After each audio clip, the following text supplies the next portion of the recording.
Hello, everyone. Welcome to the Vedic Astrology podcast. My name is Fiona Marks, and I am so happy to be here today with another episode. And we are exploring the Vedic astrology of place. What can you see? What insights can you have about a place on the planet? And to join me in this episode, I have Kody Henry. Kody, would you say hello to all of our listeners, please? Hello, everyone. I'm glad to be here. And Kody is here because although we live on different sides of the planet, we share the same hometown. And we are going to look at the astrology of our hometown, Canberra, Australia, the national capital of the country of Australia. So this is where we both lived and, well, Kody lives there. I've lived there. It's where I was born. Were you born in Canberra, Kody? Yes.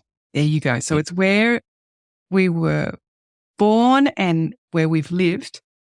And here we are, two Vedic astrologers on the opposite sides of the planet sharing this very special hometown. But not just that, it turns out we also share our work as massage therapists as well. So maybe, Kody, tell us a little bit about what you do in your work and what you do with astrology. I've always been interested in astrology since I started meditating about 11, 12 years ago. I learned transcendental meditation. And later on, I realized that Vedic astrology was the way to go. And I've been practicing Vedic astrology in a clinic here, a professional way, for about half a year now, but I've been doing private consultations for a little while longer than that. And so we have in common an interest in Vedic astrology. We have in common being massage therapists, but I didn't know that you practice TM because I also practice TM. So we're like carbon copies of each other. Yeah. And I've meditated all my life. So I love, it's my, go-to place. Got me through my childhood, and right. TM I learned as an adult. So I guess I was probably 30 or in my late 20s, something like that. And gosh, it just really accelerated the support for change in my life. I was really impressed by how effective TM is, having done lots of different styles of meditation throughout my youth. So big TM fan. Oh, that's cool. Another thing in common. I know, totally. Okay, so here we are, carbon copies of each other from the very same hometown. And thanks to you, we found each other here on the internet. I want to start by sharing with our listeners a little something about Canberra, because although you and I are kind of obsessed about it, other people might not actually know what Canberra is. I can start off by saying Canberra is the capital city of Australia. But what else could we share with people about Canberra? The original name I was telling you before we started the recording was an indigenous name. Can't pronounce it correctly, but Numbri. Okay. And they couldn't pronounce the NG at the start, so they would call it Berry. Okay. And we're going to talk about the day that they actually named Canberra, and there was many different names, but the one they picked was an indigenous name, which is pretty cool. Yeah, exactly. And Australia has a lot of place names based on indigenous words, doesn't it? Yeah, absolutely. Yeah, although not the other major capitals. Like we have Sydney and Perth and Melbourne and Hobart, Adelaide, Brisbane. These often had names of significant political figures during the colonial time of Australia. But apart from that, there are lots of place names in Australia that have unusual, for Anglo-Saxon ears, they have unusual sounding names. So that's how Canberra got its name. And we need to remember that Australia was 6 independent colonies operating as their own little almost kingdoms. They had domain over their land and the resources that were there and their people. So they were fully functioning colonies that decided to federate and come together and make the nation of Australia. And that only officially happened in 1901, right? Yeah, that's right. They were seeing the parliament in Melbourne, Victoria, and they said that the capital had to be within a 200 and something miles of Sydney, and it was going to be Crown land, and it was only going to be a certain size. So what we pretty much got, Canberra is relatively small. It's 3 hours drive from Sydney. It is the capital, not Sydney. For other people outside of Australia, and it's all owned, it's all Crown land. So that means that the government owns all the land here. So we're actually renting from the government. If you have a house here or you own property, you don't actually own it fully, and the government can do what they want with it, if it could really.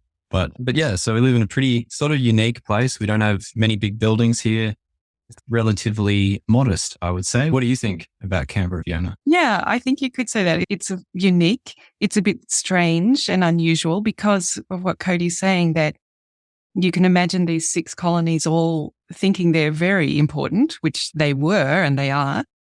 And when they came together as a nation, if the capital city had been put in one colony or another, it would have seemed to endorse that was the most important colony. And so there was this idea of picking some neutral place to create a whole new city that would become the capital of Australia. And they, as Kody was saying, there were a few limitations that it had to be within a certain range of distance. But then they went around looking for places. And they picked Canberra, which was really basically not in any way developed. I think there might have been a couple of sheep stations or something, some farming land, but there was, in terms of buildings and administration and roads and all that kind of stuff, it was completely undeveloped. So it's a little bit like putting a pin in a map and saying that's where we're going to live. And that's what makes it so fascinating for us to examine in astrology, is that we know exactly the time when this place was manifest, when it was created, because it wasn't something that naturally developed little by little and became a village, and then it became a town, and 20 years later it became a city, and then 50 years later they decided to make it the capital. It wasn't anything like that. It was really relatively bare land that on a particular day became the site of the nation's capital. So from an astrology timing point of view, it's fascinating. And as Kody was saying, it's a very special city because it's nestled in the bush. So it's really integrated with the landscape as much as any city can be, and not a lot of skyscrapers, and the complete freedom to orientate and place the city as you would like. In fact, they ended up holding an international competition to design the layout of the city. And those are the roads and landmarks that we drive along today are still from that original winning entry. So it's a very unusual place. I guess other things that make it unusual are that sense of creation happening all at a similar time. So it can feel like a planned city, or in some ways like a fake city. It's people sat in a drawing room somewhere and said, oh, let's put some houses there, and let's put a shopping centre there, and let's put a school over here. And so certainly when I was growing up and I lived there, sometimes Canberra suffered from that sense of having a good idea or a good layout, but not having enough people yet to really make it work. It's you want to design the city that people are going to grow into. So one of the weird things about Canberra is that it's planned and it can feel a bit fake or constructed sometimes.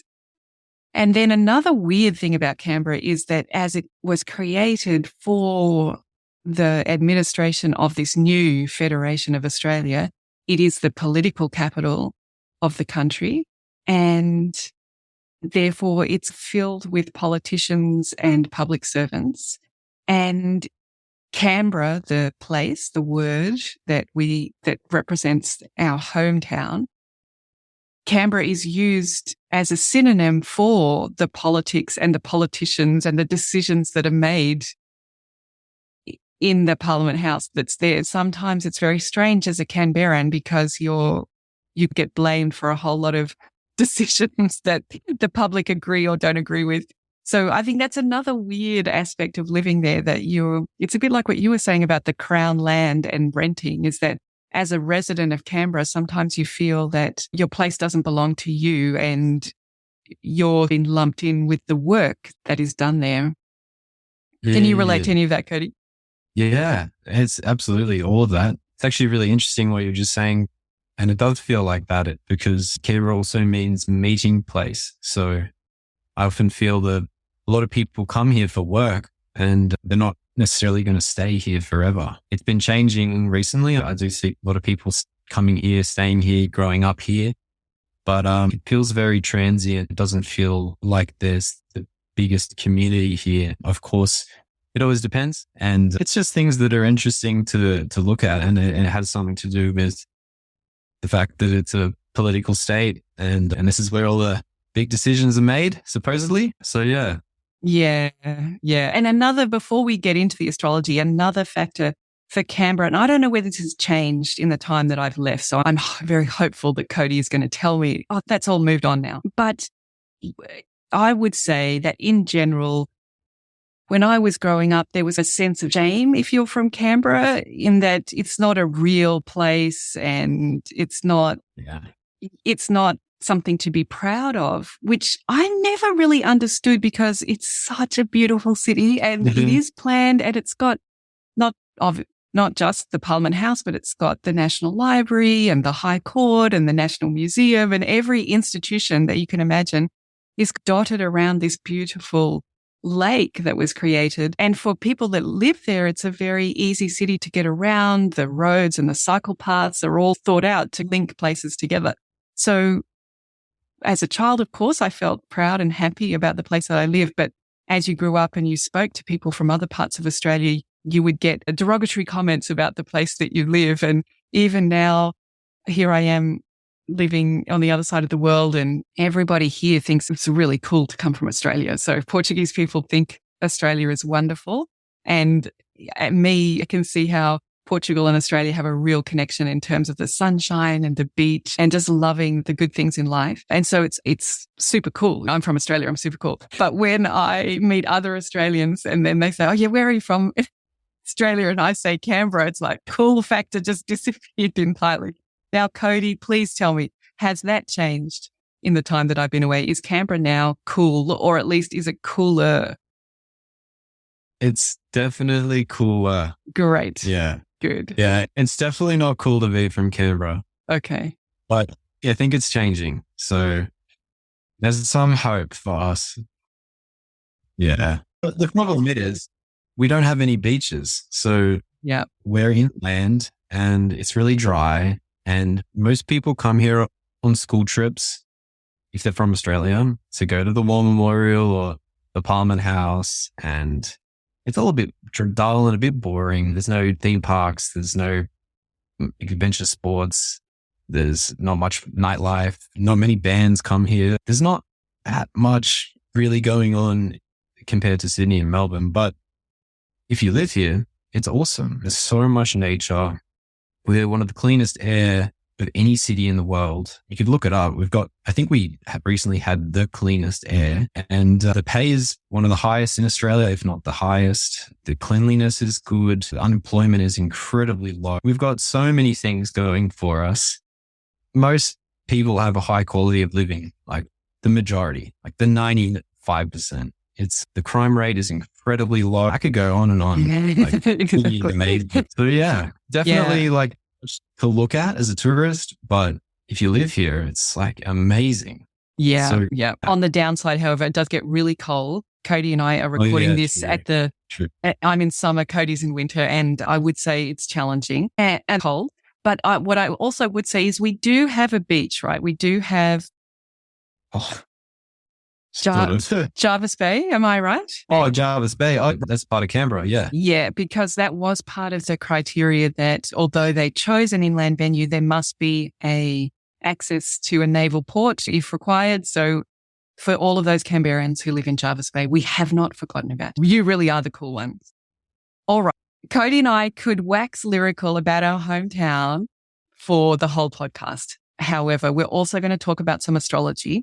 And we're going to really stretch your minds on this podcast because we are going to talk about both the sidereal view of Canberra and the tropical view of Canberra. So we're going to look at both charts.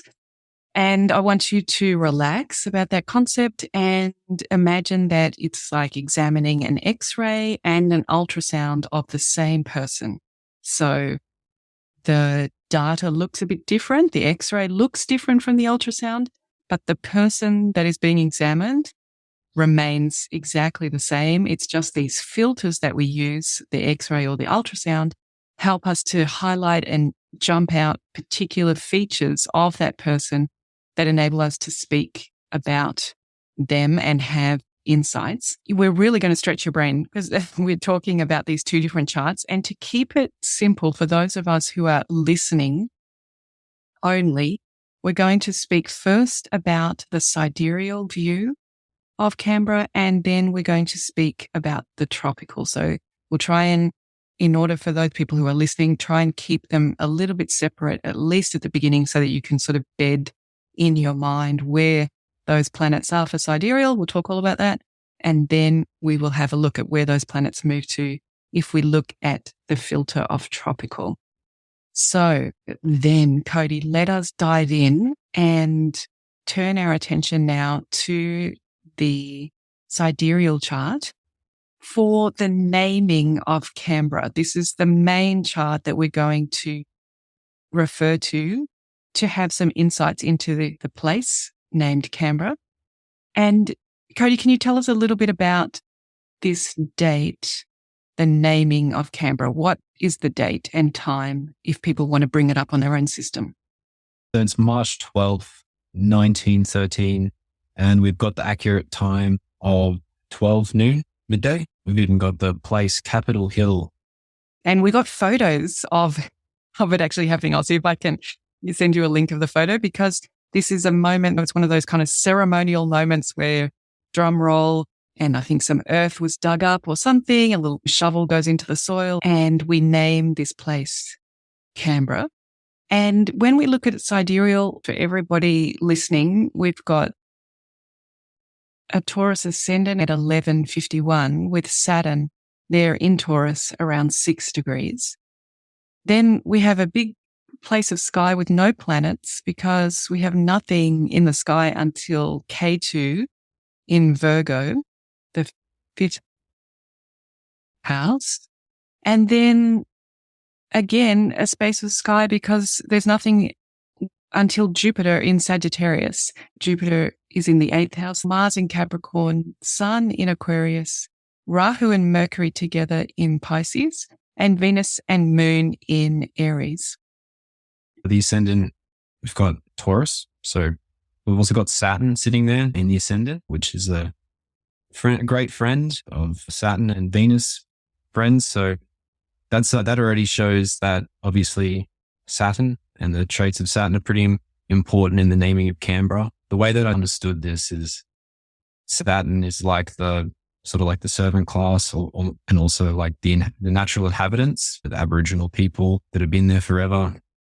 And it shows that, okay, the naming of Canberra, the Indigenous people have something to say, the Saturn, the old people. And so that's the way that I looked at that. Beautiful.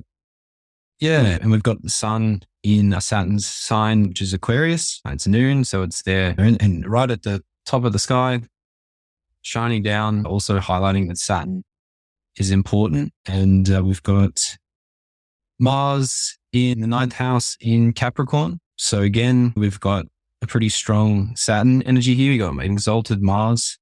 So Saturn seems to have quite a little bit of strength here, or a little bit of significance. The interesting thing I found was that Mercury is actually debilitated in Pisces. So that was kind of interesting to me because I thought, wouldn't Mercury be important? It's the naming of Canberra. But I guess not necessarily. Saturn is old things, long-term things. So you need to, that this is going to be a long-term name. Saturn has to be pretty important. Let's see, Moon in the 12th house in Aries. Venus is also there in Aries. Moon's in friend sign. Yeah, so it's interesting to look at.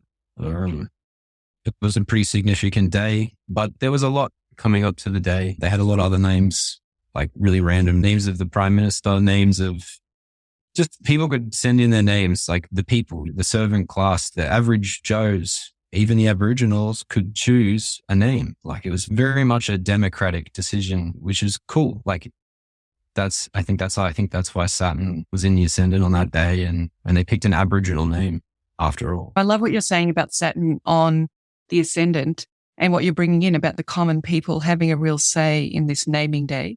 I also think that this says a little bit, doesn't it, about that shame or discomfort about being Canberran. There's something Saturn about not being flashy and not being comfortable with the limelight. And I also think the Taurus ascendant, like an earth sign, does say something about the bush capital, about how the design that ends up winning the layout of Canberra is really integrated with the landscape. That's what the architects were all about.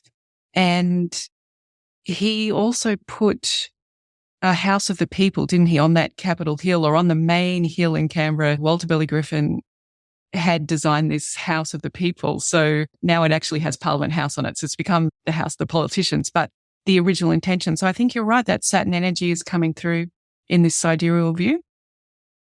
That's so interesting. That's awesome. I noticed that as I'm looking, and this is the first time I'm seeing it in sidereal, but I noticed that the K2 Rahu axis is on the 5th, 11th house, which it also is when we go over into tropical. And I thought that was a very good description of Canberra as well, because K2 on the 5th house is our kingdom. It's our leadership, being that house where we create what it is that we're going to leave as a legacy, where we really take control of our life path. We implement changes and mold our life in the way that we would like it to run, and therefore leave the legacy.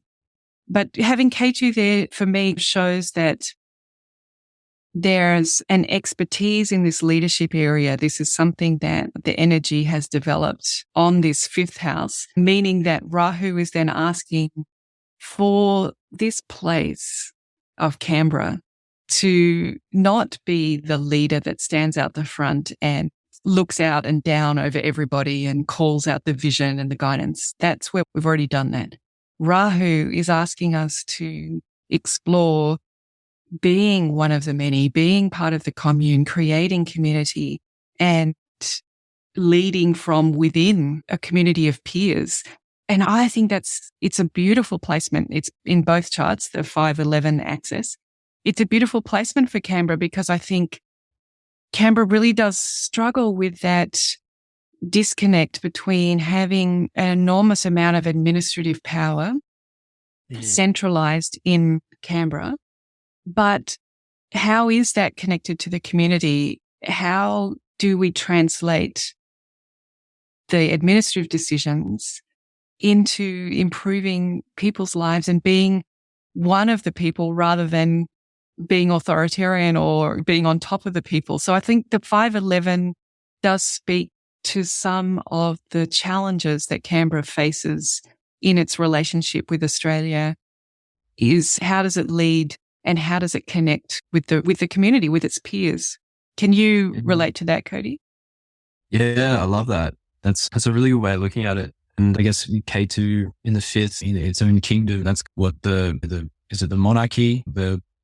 Yes. England and their kingship. Yes, they have got mastery of that sort of domination, that kingship where K2 is sitting. But with this axis, it's like, yeah, we want to create a democracy. We want to create fairness, equality, and all those kinds of things. And that's how I always saw Canberra to be, as a very Saturn and Venus dominant place, with Saturn being serving the all. We're all here working together to public service and then tax and all those kind of things, all very Saturn based things. But we've got this element of Venus really strong here, just of connection with each other, working together. And there's not that much sort of monarchy domination energy here. Yes, we're the capital, but we're a pretty modest capital. It could be because of this Saturn placement. Be interested to see in the tropical. Do you want to go over and have a look at tropical? Yeah, should we? Yeah. Okay, if our listeners let go of their map that you have in mind there, move that off to the side and let's look at the stars if we put them through a tropical filter. And in that case, we end up then with a Gemini ascendant, 429. No planets in Gemini, Cancer, Leo, or Virgo. However, we do have K2 in Libra, the 5th house. Then no planets in Scorpio, no planets in Sagittarius, before we get Jupiter debilitated in Capricorn, the 8th house. Mars is in the middle of the 9th house, Aquarius. Sun is in the 10th house, as we were saying. This is a noon chart. It's in Pisces. Then we have Rahu and Mercury together in the 11th house in Aries. Before the 12th house, we've got 3 planets, Venus, Moon, and Saturn, all in the 12th house of Taurus. So some slightly different placements there from Sidereal. However, as we mentioned, some things stay the same. For example, K2, Rahu remain on the 5-11 axis, and Rahu is conjunct with or in the same house with Mercury. So that's common to both charts. In tropical, Venus and Moon are together in the 12th house, which is also the case in Sidereal. Venus and Moon are together in the 12th house. However, in tropical, Saturn is also in that 12th house. And just as you look at it, Kody, is there anything that you wanted to say straight away about those differences? I'm looking at the 12th house placement with Saturn, Moon, and Venus. That's getting my attention. It does grab one's attention, doesn't it? If it's a Gemini ascendant, someone will look at Mercury. So yes. Mercury is pretty decent there in the 11th own sign. So that's favorable for the naming of Canberra. I guess that makes a little bit more logical sense, I guess, in a sort of philosophical way. That's sometimes how I look at sidereal placements, and then a little bit more practical can be tropical, but you could find philosophical in tropical as well. Saturn seems to be in a neutral sign, so that's also reasonably favorable. And the 12th is not ideal, and I guess I could see the people losing their land, the indigenous people, so losing their land, and that's one of the planets I've seen weaken all the other charts has been Saturn, except for the naming. But Sun in the 10th, obviously, it's pretty good. Yeah, what do you see? You're just picking up on that Sun in the 10th. I think you're right there that as a government capital, we want to see the Sun being strong. And of course we do. Yes, we like Sun in the 10th. I think that having a Mercury ascendant it makes sense for such an administrative capital. And Canberra, and most governments, we can take it out on Canberra, but most governments, they have very much this bureaucratic role. There's a lot of paperwork, there's a lot of procedures, a lot of administrative management. And so being a Mercury ascendant maybe fits quite well. Interestingly, when we have a Gemini ascendant, Mercury is going to rule the 1st house and the 4th house. So this chart is already linking 1 and 4 just by having a Mercury Gemini ascendant, and 4 is our sense of home and sense of place, a sense of connection. So I like that Mercury in a Gemini ascendant. However, that 4th lord of place, the 4th lord of my home, is with Rahu. We are expecting that there might be some weirdness about this sense of place, this home. It might be unusual. It might not sit authentically or naturally. It's something unexpected. I thought it's interesting that Mercury rules the 1st house and the 4th house, and that it's with Rahu. That does create for us deceit yoga. I'll just do it on the screen here for people if you're watching on YouTube. So a deceit yoga is created when the 4th lord, or when there's a malefic in the 4th house, and when there are malefic aspects happening to the 4th lord.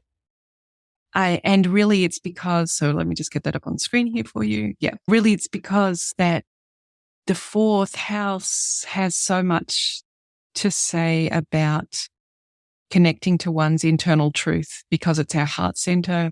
It's our sense of contentment and that inner nourishment, that inner grounded sense of place. And when we have those malefic aspects, that sense of place can be traumatized or under difficult circumstances, and therefore we shy away from it even inside of ourselves, meaning that we're not in touch with our heart as much as we could be.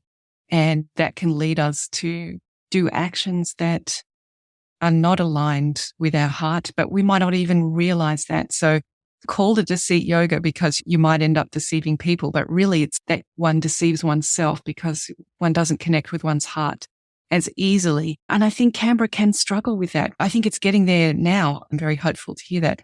But it maybe hasn't been the most heart-centered place in Australia. Yeah. So yes, I thought that was interesting. Obviously, we talked about the 12th house. We've got the moon being in the 12th house. We can think of the moon as being one's personality or one's appeal to the masses. And being in the 12th house, I think Canberra does have a bit of a hidden appeal where you would imagine it's a capital city and it should shine and be the first place people want to visit. And it should be just something so luminous and inspiring. As Kody was saying, people go there for school trips. And certainly when I was a kid and probably when Kody was a kid, the main thing to go see was the War Memorial, which is a very solemn building and has a very solemn vibe commemorating all the wars that Australia's been involved with, all the lives that have been lost. So people might get this impression of Canberra that, yeah, it's a bit of a heavy kind of place or a sad kind of place or this detachment because the War Memorial is a little bit like a time capsule. It takes you back to places in time rather than putting you in the present moment. So I just thought the moon in the 12th maybe said something about that, the shining personality, being a bit hidden and retreated there in the 12th house. I agree with that. And I think with Venus there as well, that's definitely a common thread in Canberra is people disregard a lot of their emotional needs and their nourishment, with Venus being nourishment and emotions being moon, and just to work, just to serve the man, just to serve the public service, just to do the administration because it's admin heavy. So yeah, we're a very busy little town, a very mercurial and Saturn based town. And there's not, sometimes people can disregard the nourishment. Yeah. So I can see that in this chart for sure. I can see some of the traits. Yeah. And then there's Jupiter is debilitated in Capricorn. It is the 10th Lord in this chart. And that is the 10th house is about fame and status. And it's like you said, the 10th house, the top of the sky. It's the brightest or the place where the eye is drawn to. And here we have the 10th Lord debilitated in the 8th house. And I think that this does give a struggle with fame for Canberra. Kind of the 8th house is hidden, just like the 12th house. But the 8th house is, I don't know, it's got a murkier, it's unexpected changes, and it's also all of that hidden occult knowledge and things underneath the surface. And so Canberra certainly can have its share of scandals or things that happen because the politicians are there and because deals are done behind closed doors. The 8th house can be a house of sex. So we can have the occasional politician sex scandal or things that shouldn't be happening. I think Jupiter being debilitated in Capricorn in this chart is obviously not ideal for Canberra. That's just the lay of the land on the day that this naming was made. Super interesting. Quite different charts. Now, I also had a look at the Canberra decision chart, which is the 14th of December, 1908. Kody, did you have a look at that chart? Yes. Great. All right. So I'll speak a little bit about it because I've got the floor here at the moment, and then we'll go have a look at the sidereal. The chart that we have been discussing is the naming of Canberra. So the official moment where they dug up the earth and said, this is the brick or whatever that's been placed and we're going to build the city of Canberra. But actually, before that happened, they needed to decide where this city was going to be built. Australia's an enormously large country, and maybe you can't even realize how large it is until you leave. But now that I've left, it's a very large country. So you could pick anywhere. And they surveyed lots and lots of different places. But on the 14th of December, 1908, they enacted in law, and I'm just get you the place. Yeah, in Melbourne, that's right. Melbourne, Victoria, Australia. The law that enacted the decision that Canberra would be the administrative capital of this newly federated nation. That is the day that piece of legislation was signed. And so we have a chart here where I'm looking at it at midnight, being that this is the day that it came into effect. And Kody might choose to interpret that timing differently because we don't have a photograph of the governor signing or the king's representative signing the piece of paper. So we don't know exactly what time it was.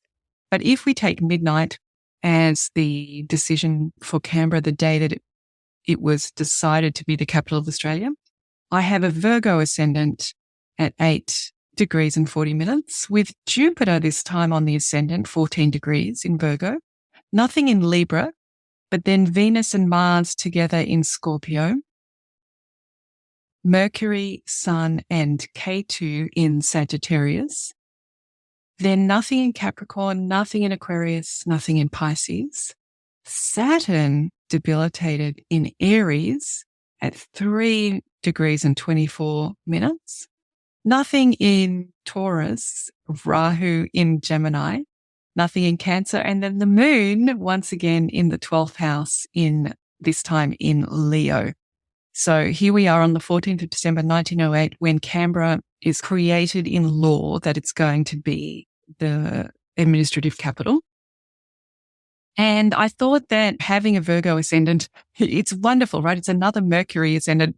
It just feels right that Virgo's detail is what you need in a bureaucratic administrative capital. So I thought that was very nice. If we look at the Yavana Jataka, has these beautiful descriptions of each sign. And when it talks about Virgo, it says a maiden holding a torch. The lands are grassy, suitable for women, sexual intercourse and crafts. And I think that we're really looking for a place that is stable and safe and fertile, this grassy land. It's not rugged and difficult on the edge of a bluff or a cliff or anything like that. It's a very kind of relaxed, grounded, safe description. Grassy, suitable for women, sexual intercourse and crafts. It's also a place where we have all of those attractions, like we talked about the War Memorial, the National Library and Gallery and Museum. So this is maybe like the maiden holding the torch, the things that show the story of the nation and shine a little light on what it is to be Australian. So Virgo ascendant, I thought had something nice about this, the day that Canberra was enacted into law. And once again, we have Mercury that rules Virgo is in the 4th house. So that connection between the ascendant Lord and the 4th house is both in the naming chart and in this decision chart. So Canberra was always going to be about place. When you look at it in tropical, Mercury has got this connection with 1 and 4, regardless of what you look at. Virgo is an earth sign, so that's also bringing that sense of place.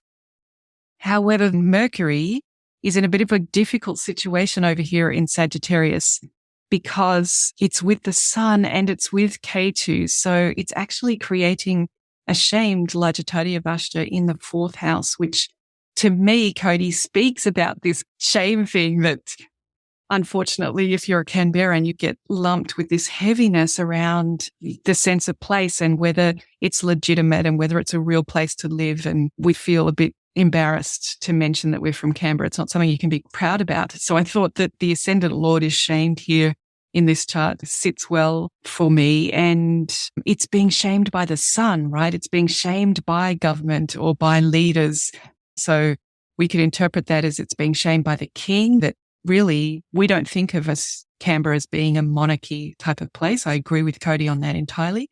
But in 1908, when this decision took place, Australia was much more connected with the Commonwealth and with the kingdom than it is now. And that can bring a sense of shame both ways. So now Canberrans might feel a sense of shame that they get lumped in with all of these politicians' activities and that brings disrepute towards Canberrans. But also originally, I'm sure that royalty would look at Canberra as this area of dirt and earth, undeveloped, with no remarkable features, no buildings, no plinths and monarch, nothing created that looks royal in any way. And there would have been a sense of shame as well with creating your seat of government in a sheep paddock. So I think there's some very interesting things going on here in the fourth house. The ashamed of Vashta. You can definitely see that. Yeah. Yeah. And we once again had the same deceit situation that we had in the other chart, where we've got malefic influences in the fourth house and then Jupiter, the fourth lord, under malefic aspects. So I think Canberra has struggled with finding its heart and finding its truth and being authentic to that inner place of love. And those are not really words that I associate with Canberra. I think it is growing and changing. So I'm leaving room for Kody to correct me here. But when I was growing up, it just wasn't a very heart-centered place. It was about being administrative and efficient and doing the right procedures correctly. So all of those things are important. But the softness and the love and that kind of truth of the self maybe was really struggling to find the truth of the self. And Mars has actually always been really strong, I've noticed in the charts. And we've also got defense here. Yes. So got that martial element that plays in, and we've got the administration, and then we've got such a strong martial presence. And you got Mars in its own house. And I think in the other one released in Sidereal, Mars was exalted. That plays into the other things you were saying. A bunch of angry people that haven't taken a break, and the burnout rate's pretty high in Canberra, and the service and work that they put in is huge. So could have something to do with the origins.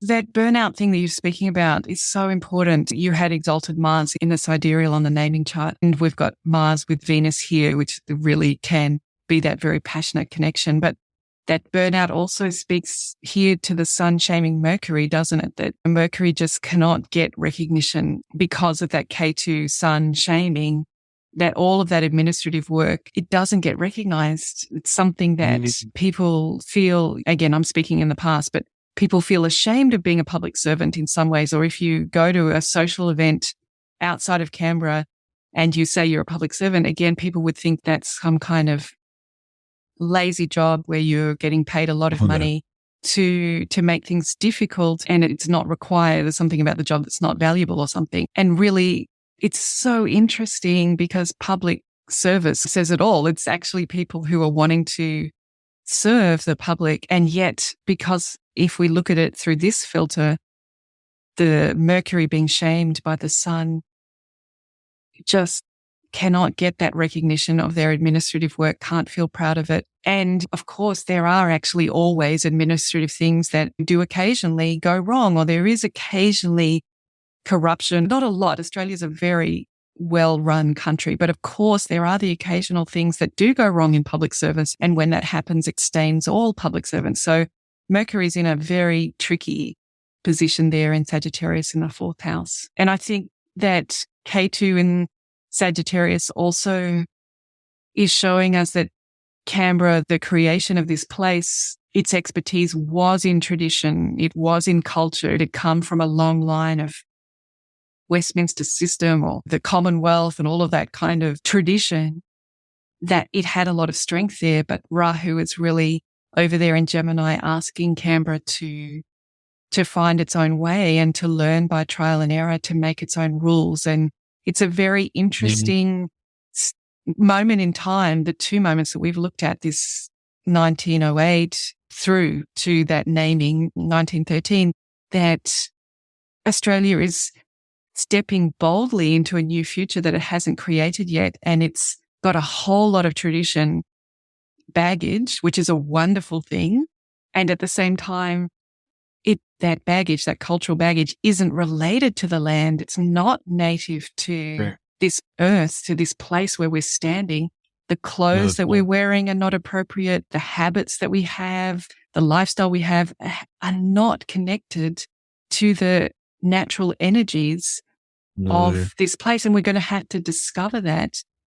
Yes. Through trial and error, which is Rahu in Gemini. And that's something that I feel has really changed in the 15, 16 years that I've been away across Australia, but also in Canberra, much more recognition of the Indigenous owners of place, acknowledging them at the beginning of anything significant. So I do feel in both of these charts that we're talking about that Canberra is growing into itself. It's something that it's really struggled to find its sense of place, to find its heart and its authentic contentment, and also to let go of traditions that were really important, really well developed and worked very well hundreds of years ago in a completely different hemisphere of the planet. And how do we create the traditions that are connected to place? And I feel very inspired and proud about what they were really achieving. I think building a capital, a bush capital, designing a city, like having a competition to design a city that would be integrated. These were really bold, unusual, aspirational actions to take. And so, of course, as a Canberran, I'm really proud of those things and I have such a love for my city. But it's interesting, isn't it, that those competition winners, not native people, it would be so interesting to run this again now. Imagine if what had been done then was consulting with the traditional owners of the land of how to connect our administration to this earth place that we're in. And maybe we're on our journey towards that now. It's just taken us a little while. I think so. We had Staten not in very good strengths back then, debilitated. And in the other chart, it was reasonably strong. But I think it's been interesting, even with the recent transits of Saturn and it having almost more strength than Jupiter sometimes, or it just being in its own sign or in its favorable position. And then all of a sudden, everyone's talking about the traditional owners more and including them. And all of a sudden, it's really important. Back then, Jupiter was on our side, England, and we thought, oh yeah, we'll come in and we'll do our thing. Oh, don't worry about the Indigenous. We've already conquered Australia. It's already too late, which is a pretty common thing that England has done many places. So it's the same story. I'd love to do a chart of UK, actually. I'd be interested to see where Jupiter is because I feel like that the Caucasian race, aren't they ruled by Jupiter? I think they are. Interesting. Anyway. This is where we're so lucky to have absolute times here. And that's that mercurial thing that we've been talking about because Canberra was created in a very mercurial way that we have these things. Whereas other places, it's more difficult to get those times. Just about Mercury, maybe that's why we've only really got two political parties. It's either Labor or Liberal. I don't know if that has something to play. And they're quite similar to each other. More similar, haven't they? Yeah. Yeah. And they've almost become sort of one in a way. I don't know what the future holds, but I think you're right about integrating the original ancestors. And Canberra is one of the best places to do that. It's in our name. Like we've got a name that comes from Aboriginal people and it's the bush capital. And we've got in the south of Canberra, there's one of the oldest houses or inhabitant areas for people in the world, like 80,000 years old or something. And it's like amazing. If you go to these places, there's such an amazing vibe about it. It's just so old, so old. I was down the road quite a few years ago and I'm at the intersection and I'm just thinking, I just had this image, like 100 years ago, there was nothing here. Yeah. And now we've just come in and we've planted a road, buildings, shopping centers, everything. Yeah. And it's just like 100 years ago, there was nothing. I know.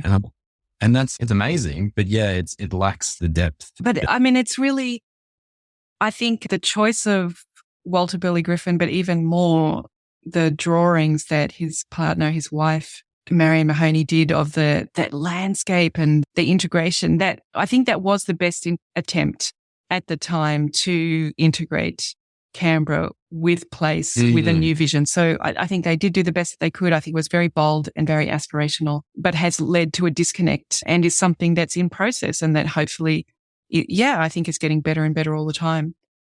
one of the things I did reflect on looking in this chart was when K2 is with Mercury, it can make a person close to new ideas and mess with their sense of decisiveness, not acting on one's gut. So you want to over collect data. You want to make sure, really sure, like K2 wants that perfection around mercurial things. And then I think with Saturn also debilitated in this chart, I think there can be a fear of being spontaneous.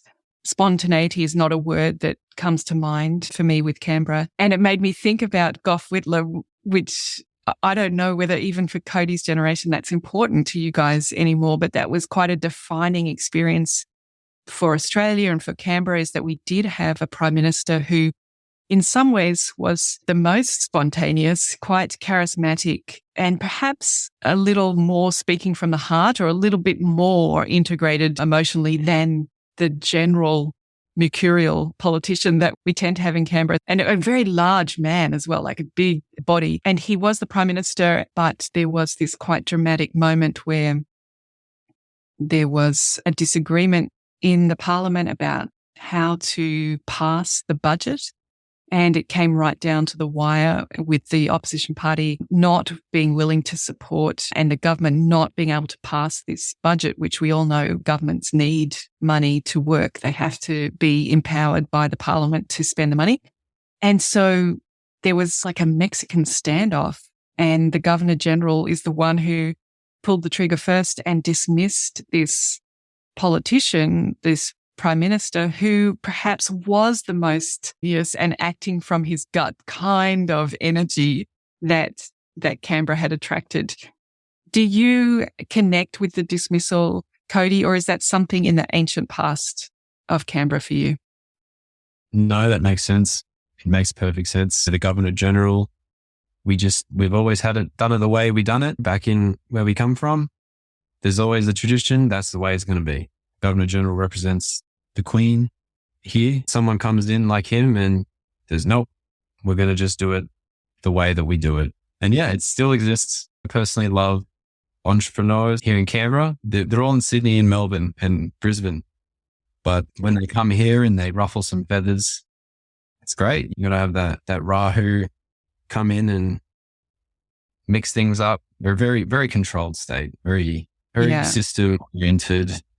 And get stuck, get to Sun, Mercury here. And maybe I'll say one final thing and then let's go have a look at it over in Sidereal, because this is the thing, you can talk about these charts forever, but maybe this Mercury Sun K2 combination in Sagittarius in the 4th house, it also speaks to that Canberra, the territory that is its own administrative independence, didn't come until very late in its life. So if we say that Canberra started in 1913 when this soil was dug, the naming ceremony, it was only in the 1980s that Canberra got its own form of self-government. Until then, it was actually the whole city, every decision that was made had to be passed by the national government. So it got its own self-government many years into its existence.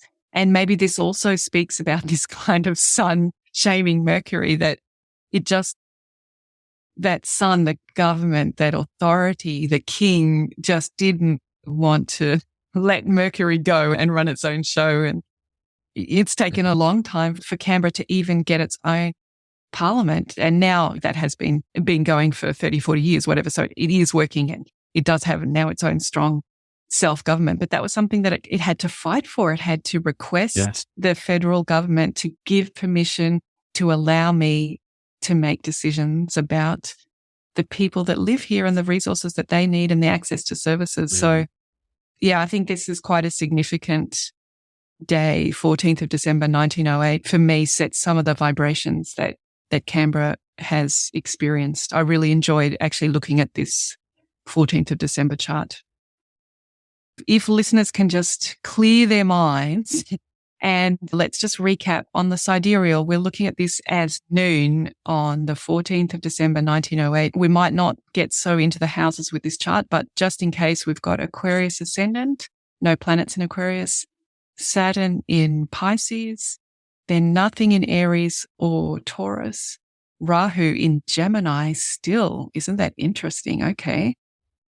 Cancer, no planets. Leo, we've got Moon, Jupiter conjunction. Virgo, no planets. Libra has Venus and Mars together. And then in Scorpio, we have the Sun and Mercury. And finally, in Sagittarius, we have K2 and nothing in Capricorn. And what spoke to you in this chart, Kody? I think the sun and the moon was prominent because the sun is the government. The moon is also sort of like royalty, right? And we've got the moon in the sun's sign in Leo. And then we've got the sun in Mars's sign, Scorpio. So it's in a friendly sign. We've got Mercury's there with it as well, a friend sign, quite prominent there. And I just found that to be, they've all agreed. So they're sitting there in Melbourne discussing, and they go, okay, we've agreed, we've come to an agreement. This is where it's going to be. You've got Jupiter there as well. That's also happy. You've also got Venus in Libra, which is also nice. Its own sign. And we won't look at the house position, but yeah. So we've all come to an agreement, all the ministers, and it just seems to be reasonably prominent. But the interesting thing is Mars in an enemy sign. I don't know, maybe defense weren't too happy about it. Maybe they didn't necessarily want it to be there. Maybe they wanted to just be close to the water, perhaps. Maybe that's why they concluded Jarvis Bay, because they needed a wharf point. Maybe they were arguing, why can't we make it closer to the coast, perhaps? And the other thing is Saturn is an enemy sign again. So the inhabitants here, obviously not going to be too happy because they have to give up rights to their land. They may not lose their land, but they will give up the rights to the land. They won't have, and their land will be controlled and transformed. That was also interesting, is that Sun and Mercury being in Scorpio, and Scorpio is all about the transformation. So yes, okay, we picked a spot, but we're going to have to transform it. Like, it's going to take a fair amount of work, and with Scorpio kind of being about joint assets. This is going to be a place where we have to work together to transform this. I also see, like you, the Moon Jupiter conjunction, feel like that is favorable, as you're saying. I'm drawn to the Rahu K2 Gemini Sagittarius. I think that's so interesting. That's the same from one chart to another. Yeah. And I like what you're saying about Venus in Libra, that this is a place of the ministers. And here we have all of those advisors with Mars, which is exactly as it is in the tropical as well. Venus and Mars are together, although they're swapping which house they're comfortable in. So in Sidereal, Venus is in its own home in Libra with Mars. In tropical, Venus is in Scorpio, Mars's house with Mars. But I think what we can say is that Venus and Mars together have that passionate kind of energy, for better or for worse. Those ministers are energized. The Venus gets energized by Mars. They're impassioned about their advisory roles, but can have some perhaps scandals. Yeah. And I think that's something that not Canberra is dealing with, but the politicians in Canberra are dealing with, aren't they? That it's time to clean up the energy in Parliament House, and it's very interesting, Venus and Mars being together, because I think the energy in Parliament at the moment is trying to find a way for women to have powerful energy in Parliament that doesn't have to become masculine energy just to be there. So we have more and more women being elected. That's a wonderful thing, but it can be, politics everywhere can be a very bullying relationship where people intimidate each other to try to get them to agree and to vote. And Westminster system has this very kind of adversarial approach to things. And so it suits that Martian forcefulness. And if you're lucky enough to go sit in question time and you hear the way that politicians speak to each other, can be aggressive and can be confrontational.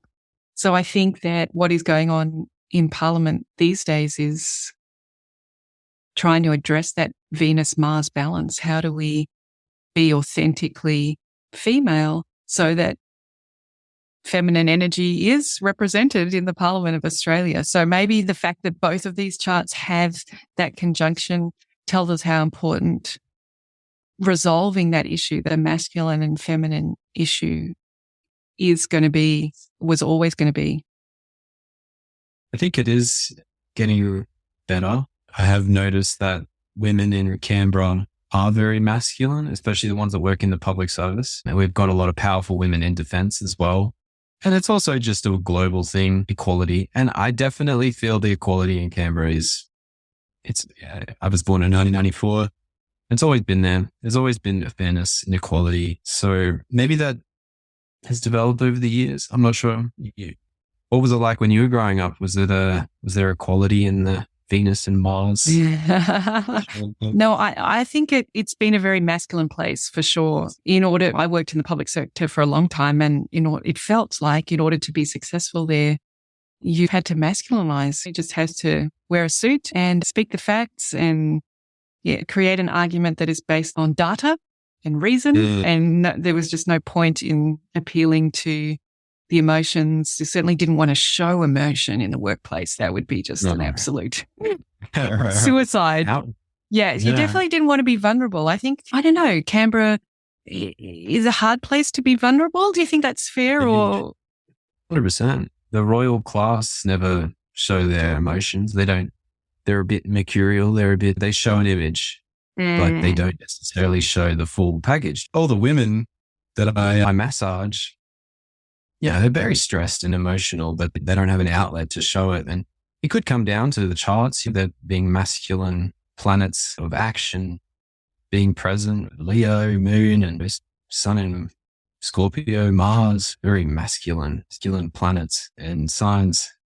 Maybe it's because we haven't got an ocean and people aren't connecting to the water, aren't connecting to the feminine principles. And that's interesting, isn't it? Because in that design city, one of the features is a man-made lake. So perhaps that was the intention, to bring a bit more water into the experience. However, it's a very contained lake, isn't it? It's these concrete walls that are keeping it.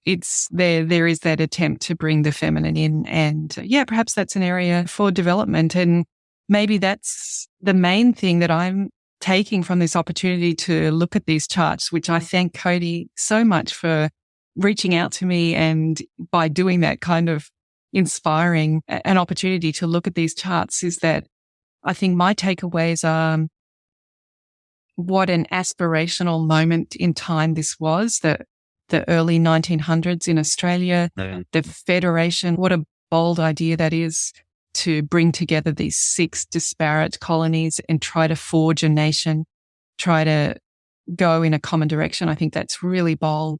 Then in order to do that, you have to find a seat of government. And in order not to offend anyone, you have to find a seat of government in the middle of nowhere. That piece of land is not important to anybody, and you can requisition it for this city that you're going to build. And then you run an architectural competition to design the city. So these things are very innovative, bold statements of what we want our country to be about. So I loved being able to connect to that heritage. And then what I also really loved about looking at the charts and speaking with you today is that sense of evolution, that it's been a difficult birth of Canberra. It's got a lot of baggage and shame around it. It carries a heaviness, but it does seem to be guided in its evolution. It seems to be following that evolution and learning how to be itself and accept its position in Australia and in the world, and embrace the power of its place, its Indigenous place, the land, the traditional owners. So I enjoyed this conversation for connecting with the bold vision, and then having a look at the trajectory where we can look at the last 100 and something years and see the pitfalls, but also see how those lessons are being learned, and Canberra is evolving. So Kody, thank you so much for bringing this topic to the Vedic Astrology podcast. Are there any takeaways that you want to share from your research or from our conversation today? Oh, come and visit. If anyone wants to come have a look and come say hello. No, it's a great place to be. It's the seat of power in Australia. People are pretty kind. People are pretty down to earth. We haven't got as much ego as some other political leaders, and that makes us quite democratic and quite a fair nation. So we're pretty, we may have some smokes and mirrors and things like that, as every country does with this mercurial energy, but you could have just a chat with a politician on the street and just ask him how he's going, and he'll say, pretty good, mate. How are you going? And I think that's something as well, as we're actually pretty relaxed in a lot of ways. We do chat, but yeah, we've got some issues around Saturn to deal with. The natural inhabitants, it's something that we're definitely working on. I think as we get the knowledge back and we share it, a lot of people will naturally want to connect more. It's just that I think that the schooling system, more of that Jupiterian, the Ketu, Sun conjunction, things like that, we've controlled the knowledge. We've not necessarily let the Saturnian ancestral native knowledge to come into the schooling systems. So the more we allow that, the more Saturn shows its strength, shows its authority, the more that comes into the schooling system. I think that we'll become more connected, and maybe that's what we're missing. Maybe that's the true sort of thing that we're looking for. Maybe it's that Saturn, because we need the Saturn. We can't live with the sun. We need the roots, and maybe that's why Canberra feels a bit fake. We lost it. Yeah. But we're on the road to finding that truth again. So yeah, I personally have learned a lot about that period in time and what its trajectory is going to be. Really enjoyed speaking with you, Kody. I'm so glad that we got the chance to do this, and I'll put all of your details in the context so people can reach out to you personally and have a reading with you or share their interest in their place. And for everyone who is listening, thank you for your patience with this episode. It's always challenging to describe charts only using words. So thank you for your patience in being here. And if you have a place in the world that you would like to examine, let me know. Let's do some more case studies about place. Thank you very much, Kody. Thank you very much. That was great. I love this chat. Thank you very much for having me. You're welcome. Look forward to catching up with you again soon. Okay. Bye, everyone. Thanks for being with us today. See you next time on the Vedic Astrology podcast.